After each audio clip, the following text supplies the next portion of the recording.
جوں جوں انسان عمر کے پڑاؤ کی طرف بڑھتا ہے، بچپن زیادہ شدت سے یاد آنا شروع ہو جاتا ہے۔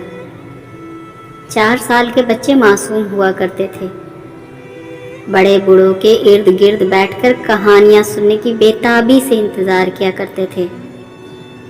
بچوں اور بوڑھوں کی دوستی تو ویسے ہی مشہور ہے کہ بچے اور بوڑھے برابر ہوتے ہیں۔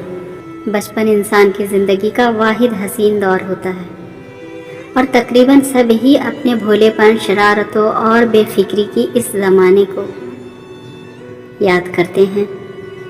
ہم اپنے بچپن کی یادوں کو کبھی فراموش نہیں کر سکتے، وہ کہیں نہ کہیں ہمارے لاشعور میں موجود ہوتی ہے۔ ہاں، یہ زندگی کی پریشانی اور مصروفیات میں دھندلا ضرور ہو جاتی ہے، لیکن ختم نہیں ہوتی۔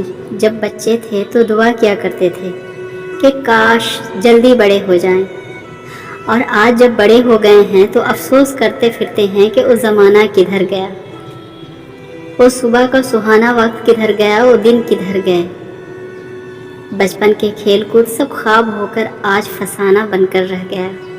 اپنے پیاروں کی موجودگی دماغ میں گھومتی ہے، تبھی تو بچپن دل و دماغ سے چپک کر رہ جاتا ہے۔ جب کوئی فکر و پریشانی نہیں تھی تو گھر جنت کا گوشہ لگتا تھا۔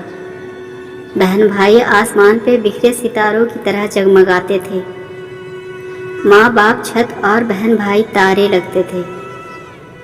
وہ دن کتنے سہانے تھے جب کھلی فضا میں رات کو سب چھت پہ تارے بھری چھاؤں میں سوتے تھے، صبح روشنی کی پہلی کرن کے ساتھ اٹھتے تھے۔ ہمارا بچپن ایک دم سے یوں ذمہ داریوں میں ڈوب جائے گا، یہ بچپن میں سوچا نہ تھا۔ ہمارے غمخوار ہمدرد بھائی بہن اس طرح ہم سے بچھڑ جائیں گے، کبھی سوچا نہ تھا۔ ہم بھائی بہنوں کو کھیلتے دیکھ پاپا کا چپکے سے مسکرا دینا یاد آئے گا، کبھی سوچا نہ تھا۔ میری پیاری امی، آپ کا ہمارے ساتھ کھیلنا بہت یاد آئے گا، یہ کبھی سوچا نہ تھا۔ پتہ ہے ایسا کیوں کہا جاتا ہے کہ بوڑھوں اور بچوں میں کوئی فرق نہیں ہوتا؟ کیونکہ بوڑھے اپنے پوتے پوتیوں کے سنگ کھیلنے کے ساتھ ساتھ اپنا اور اپنے بچے کا بچپن کی یادیں انجوائے کر رہے ہوتے ہیں۔